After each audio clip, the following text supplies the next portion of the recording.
And we're back in the car on a Thursday morning, like we never left. Welcome to the Confessions of a Not So Dangerous Mind podcast. I'd like to thank you all for spending some of your Thursday morning here with me in New York. But once again, we're going to skip past all that promotional jazz and get right to the guts of the episode. The newest entry in our continuing series of guilty pleasure movies. Also allows me to spotlight a legendary filmmaker, one of the GOATs for sure, who would have celebrated his 126th birthday yesterday. That would be Alfred Hitchcock, but not in or by way of focusing on an Alfred Hitchcock film. Hitchcock didn't really make that many guilty pleasure movies, I don't think. He just made a lot of really incredible films. But the movie that I'm going to talk about today is the Billy Crystal, Danny DeVito, Ann Ramsey collaboration, a kind of comedy thriller, but it's mostly just a screwball comedy, a farce. Throw Momma from the Train. And the reason why I started this by talking about Alfred Hitchcock is because Throw Momma from the Train is basically a remake of Alfred Hitchcock's 50s classic. I believe it was 1954, 52, 53, or 54. It was one of those. But Hitchcock's classic Strangers on a Train, which is basically it's the same concept, only that's a straight up thriller with a suspense thriller, and Throw Momma from the Train takes the same elements more or less and turns it into complete utter screwball farce. So they say, and in this case the they is just people in general, imitation is the sincerest form of flattery, which is true. But in the movie business, one way to tell in how high esteem a filmmaker is held, how many of their movies have been remade in one way or another. Because sometimes it's not just a question of, if we remake this, we'll get some big box office. Sometimes a filmmaker like the Coen brothers, when they did the True Grit remake, 15 or so years ago, they see an opportunity to improve perhaps upon the original. And many people will say their version of True Grit, given the cast, was better than the John Wayne version from the late 60s. The Duke got an Oscar for it. I love John Wayne, but he had no business winning a Best Actor Oscar. His best performance was The Searchers. You want to give it for that movie or give him for Red River? No problem. But anyway, you understand what I'm saying. So Alfred Hitchcock, for those who don't know, you might know, you saw Psycho, you saw The Birds, maybe you saw North by Northwest or Shadow of a Doubt, or one of his other classics such as Rear Window or Vertigo. Maybe you knew he had a TV show, Alfred Hitchcock Presents. He was a real character. He was kind of a funny, roly-poly little British dude. He spoke beautifully, brilliant, diabolical, all of that. But Alfred Hitchcock was somebody who, he pioneered new techniques. He was always innovative. And this is part of the reason why he kept getting remade, whether or not it was a literal remake, as is the case, for example, of Gus Van Sant's unsuccessful 1998 recreation of Psycho, also called Psycho. He basically made the same movie, he just did it with, instead of Anthony Perkins and Janet Leigh, he did it with the late Anne Heche and Vince Vaughn were the two principals in that film. But Hitchcock was an innovative, pioneering filmmaker. You look at movies like Rope, where the film appears to be one continuous take, that he was doing something like that. That was the film about World War I, where there were invisible takes, and if you didn't know what you were looking at, if you didn't understand that there was a way to now edit it so that all of the cuts appeared seamless, you would think that, holy shit, they made this entire film. How do they have enough film? How do they not run out of film in 2 hours? Well, you run out of film about every 9 minutes, but that's neither here nor there. But in movies like Rope, in films like Vertigo, where Hitchcock invented a strange track in, zoom out shot, in films like Rear Window, where he pushed the boundaries of the medium, and in Psycho, where he made what amounted to an R-rated movie and somehow got it past the production code. How did he do that? I don't know. But he was continuously inventive. He wasn't just interested in telling a story that went from A to B to C. He was fascinated by the psychological ramifications of stories, and bad guys who aren't entirely bad and good guys who maybe aren't entirely good, such as the case with Vertigo and Rear Window, where James Stewart's character, the more you think about it, especially in Vertigo, this guy is one sick fuck, you know. But Alfred Hitchcock was remade, and I'll see if I can remember all of the different films. In the late 90s, this is a remake that I couldn't take issue with. There was a TV movie version of Rear Window starring the late Christopher Reeve. And he's the only person that I would have been okay with appearing on screen in what amounted to the James Stewart role from the original Rear Window from 1954. Because it was Christopher Reeve. Because that guy needed to be on screen one last time.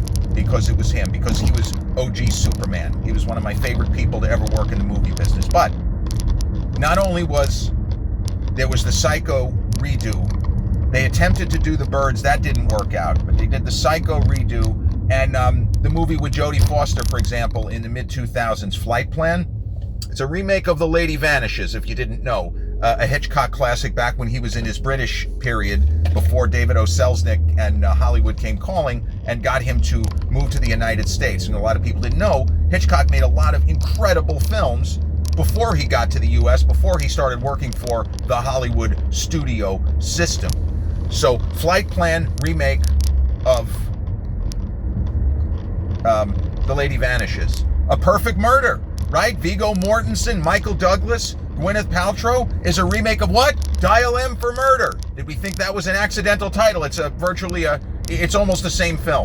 Maybe Michael Douglas's character is less of a scumbag, or maybe he's more. I don't even remember that. And I'll give you another one that most people don't know. So I Married an Axe Murderer, right? Mike Myers, classic movie, love it. Harriet, Hard-Hearted Harbinger of Haggis.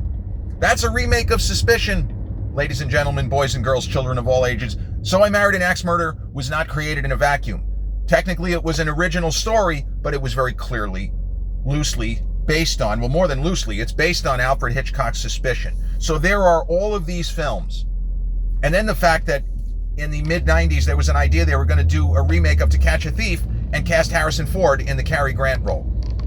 So all of these different Hitchcock classics that have been turned into remakes or very close cousins that maybe it's not exactly a remake. Like, is the Clint Eastwood film Pale Rider, is it a remake of Shane? Yeah, it is, but not officially. But it is. It's the same movie. It's just a girl instead of Brandon DeWilde's character, screaming Shane come back at the end of the movie. So Throw Momma from the Train, a remake of Alfred Hitchcock's all-timer, certainly in his top 10, Strangers on a Train. Now, my particular history with this movie, I saw it in theaters. I saw it in theaters just after seeing Planes, Trains, and Automobiles in theaters. This was not a good time in my life. I've said that phrase a lot, but this was really not a good time in my life. My parents had just separated, and my dad was living in if I'm allowed to say this, he was living in a really shitty apartment in the early era of before Airbnb, but when people were just starting to get the idea that they could rent out a third or a quarter of their house to someone like my dad. That was not a good time. But we saw Throw Momma from the Train, and I was 14. I did not know, I don't even know if I had turned 14. Let's say that I had just turned 14. I did not know this was a remake of an Alfred Hitchcock film. I had seen some Hitchcock movies. I don't think that I had seen Psycho by that point, but I had seen Dial M for Murder. For reference. That may have been the first Hitchcock film that I ever saw. But Throw Momma from the Train, the remake of Strangers on a Train, had someone that I was already a fan of in Billy Crystal. Now, there is a little bit of a family connection to Billy Crystal. And Billy Crystal grew up, for those who don't know, he's a Long Islander. He grew up in Long Beach.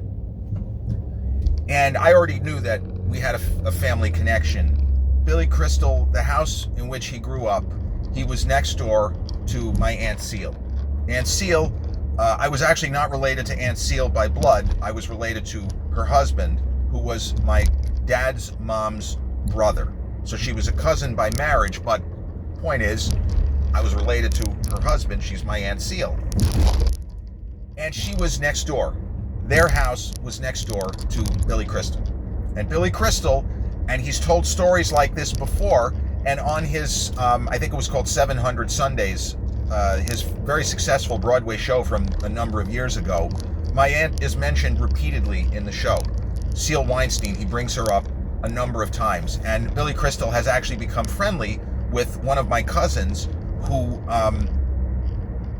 is part of that family. Is how, the best way to explain it, is part of that family, my Aunt Seal. So we were fans. My dad loved Billy Crystal's stand-up. I don't know if he saw him on the TV show Soap, but, from a certain point of view, Billy Crystal's movie career, him becoming almost an A-list star when he really looks like a normal guy. And he even had an action hero movie, Running Scared, not the one with Paul Walker, but 1986 with Gregory Hines. There are plenty of people from my generation that would have Running Scared as a top 10, maybe even a top 5 best buddy movies. Billy Crystal doesn't look the part, but he basically plays a Martin Riggs super cop kind of character, which is fucking insane, but it works because Billy was young and he was athletic and very athletic looking. He was, a good athlete as a kid. But Throw Momma from the Train, it's a different Billy Crystal than we had seen in movies, and a different Billy Crystal than he really played in almost any other film. Whether you talk Analyze This, Analyze That, which as we know were huge hits, When Harry Met Sally in the late 80s, top 3 probably best romantic comedy, I'll Have What She's Having, all-time great moments. It's a little bit of a stretch, no offense, that Billy Crystal's going to be getting with Meg Ryan. I mean, that's impressive, but he's punching above his weight class. But then on the other hand, how did Joe DiMaggio get with Marilyn Monroe? But then you could say, well, he was Joe DiMaggio. Well, he was Billy Crystal. So Throw Momma from the Train has a really amazing cast, and this is part of the reason why the film works. And I will say that seeing it in theaters, I thought it was fantastic. It's not as good as Planes, Trains, and Automobiles, which I probably saw about a month earlier. That I definitely saw in 87. It may have been early in 88 when Dad and I went to see Throw Momma from the Train. But there are a lot of big laughs, and the primary cast, Billy is the main character, but Danny DeVito as Owen, great name. His last name is Lift. His name is Owen Lift. And I've never heard of that name, but I actually think that's a pretty good name. I'm not going to say that's a lousy name. It's a distinctive name for a very distinctive character. So Billy Crystal plays an author. He's an author who has published a couple of books, one of which was modestly successful. But he was in a marriage that was a dead-end marriage, and we get his perspective on this. His ex-wife is played by somebody who went on to be a pretty big TV star, Kate Mulgrew, and she's fucking hilarious in this movie. So Kate Mulgrew plays Billy Crystal's ex-wife, and he has a major axe to grind with her because he wrote a book and she stole the book and published it herself, and he has no way to prove that he actually wrote the book. Again, this is the analog era. He wrote this on a typewriter, an old IBM Selectric, the kind of typewriter that Orson Welles used to type out Citizen Kane longhand in 1940. So there is just a phenomenal scene where Kate Mulgrew, as the ex-wife, is on Oprah.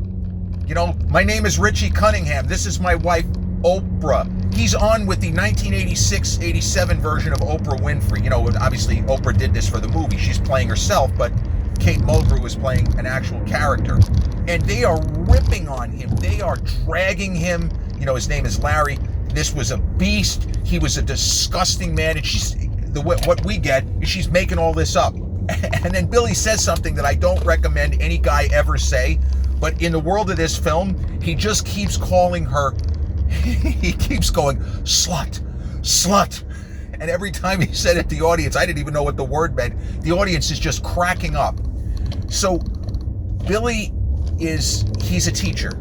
He's a teacher. I want to say it's at like a junior college. Okay, we're not talking about, he's not teaching at Columbia. And his life is going nowhere. His love life sucks. It's just everything is going wrong for him. But he's teaching this class, and Danny DeVito's Owen Lift is a student in Larry's class.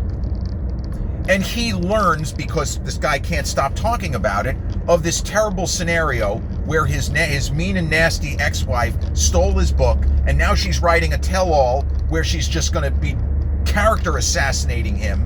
So he knows that this guy hates his ex-wife, and he has made a couple of remarks indicating that he wishes she were dead. So Danny DeVito trying to impress his teacher, Larry, starts hanging out and engaging in behavior that would have to be considered stalker-ish behavior. But because it's Danny DeVito and we want to like him, and DeVito was also still on the rise. Twins with Arnold was a year away. But Danny's another one who had a very unlikely leading man career for somebody who certainly doesn't look the part. I mean, Billy Crystal looks more like a Richard Dreyfuss level leading man than certainly Danny DeVito. The fact that Danny DeVito got to headline movies and actually play a couple of romantic leads like in the movie Other People's Money, that's also incredible. But Danny DeVito is such an innately likable performer. He just, even in movies like Twins where he plays a character in lesser hands, the character of Vincent, this guy's a fucking asshole. He's a terrible guy as we meet him. But because it's DeVito, we want to like him, and then as he turns, we do like him. He kind of earns our trust rather than us just saying, well, we like this guy because we love Danny DeVito. So, in Strangers on a Train, you have a situation where one person, very serious, hypothesizes, what if, because you have a person in your life that you would be better off without, and I have a person in my life that I would rather do without. How about we switch murders? Because if we switch murders, there's no way to tie me to you or you to me. You have an ironclad alibi, and your, fiance who you can't stand, like Susan from Seinfeld kind of thing, well, they're not going to be able to tie you to it because you're 50 miles away with 18 people. You have an alibi. So that's in Strangers on a Train. In a world of this movie, Danny DeVito's Owen Lift, he's got a big problem because his mom is tyrannical. This is the most tyrannical of movie tyrannical moms.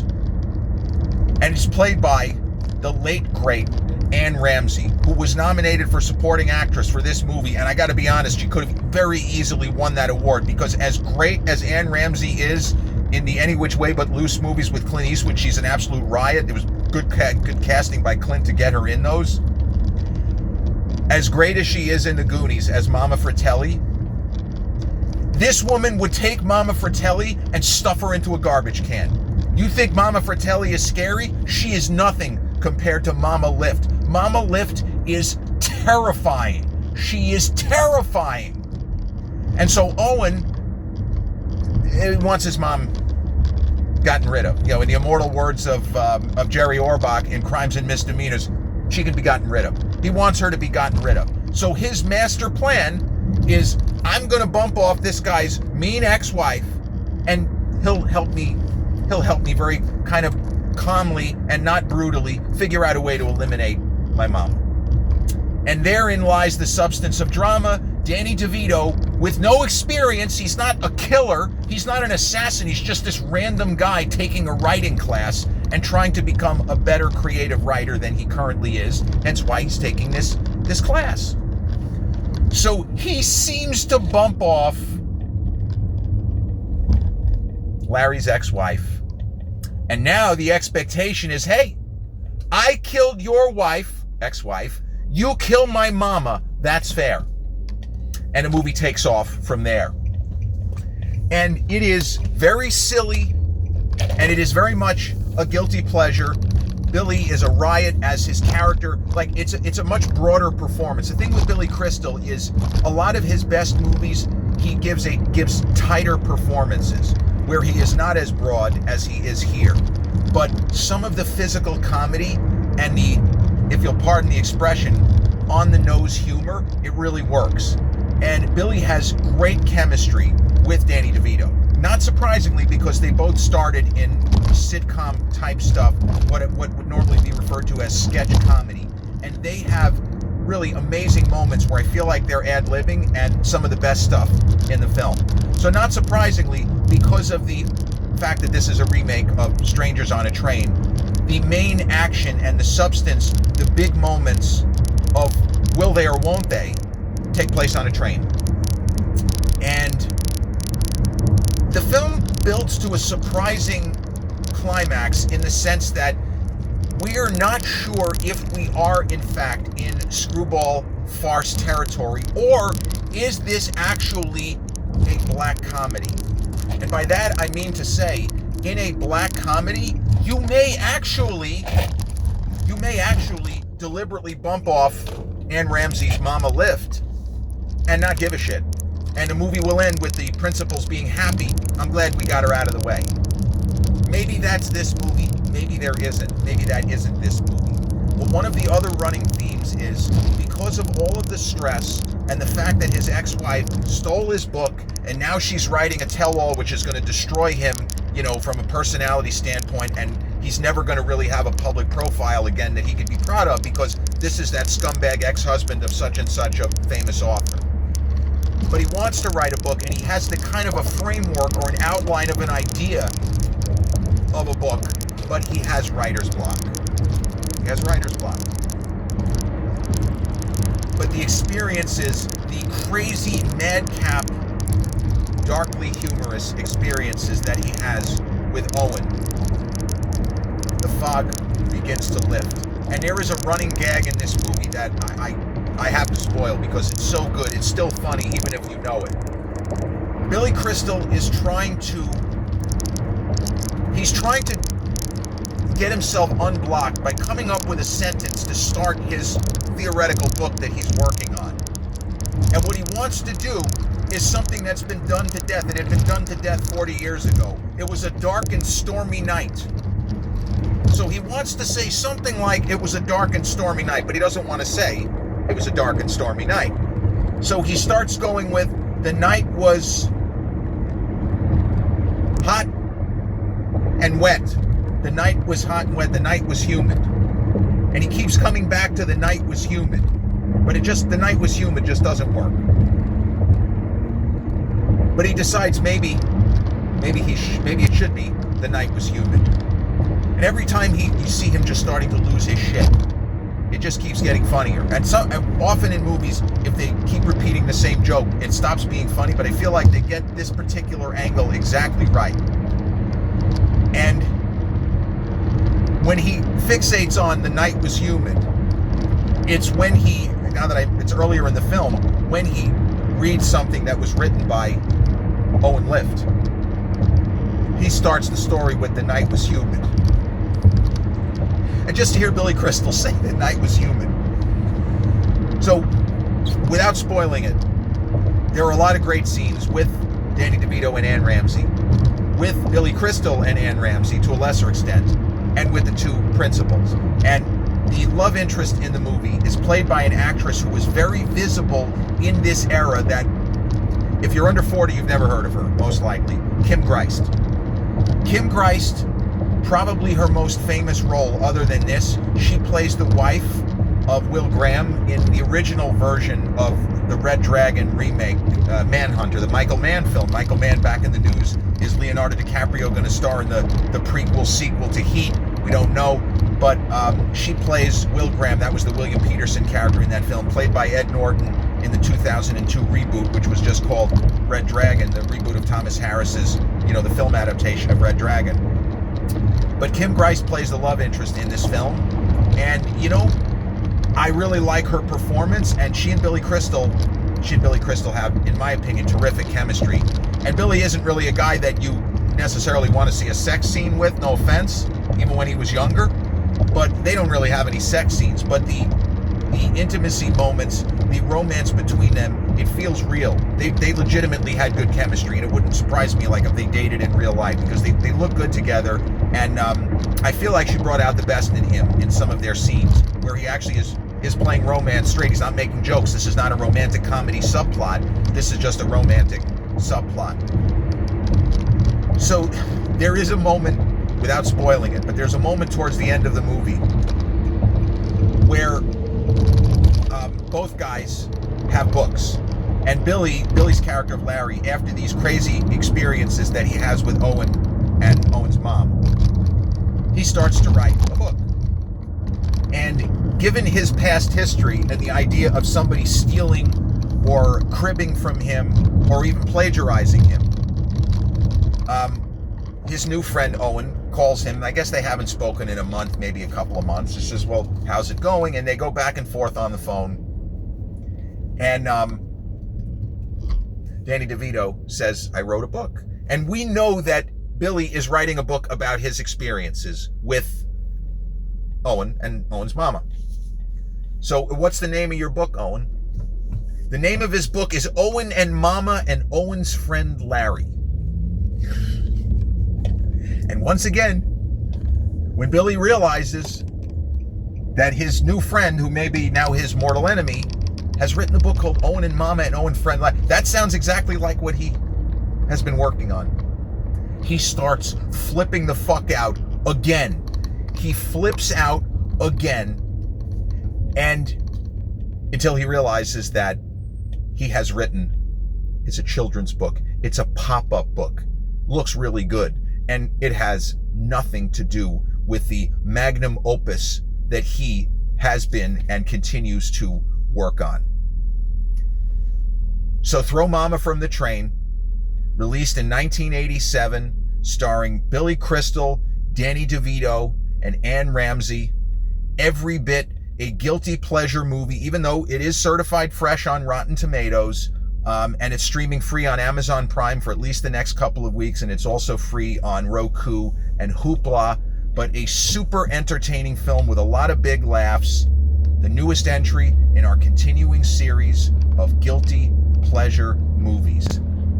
This has been episode 592 of the Confessions of a Not So Dangerous Mind podcast. I'd like to thank you all so much for spending some of your Thursday morning here with me in New York. If you check out this episode on the YouTube channel, haven't done so already, please click like, subscribe, comment, share, turn on those notifications. Or if you catch this episode on the audio platforms such as Podbean, Spotify, iTunes, or the others in which we're hosted, same general rule applies. Click like, subscribe, share, and turn on those notifications. I'll be back with a new episode real soon. Till then, peace.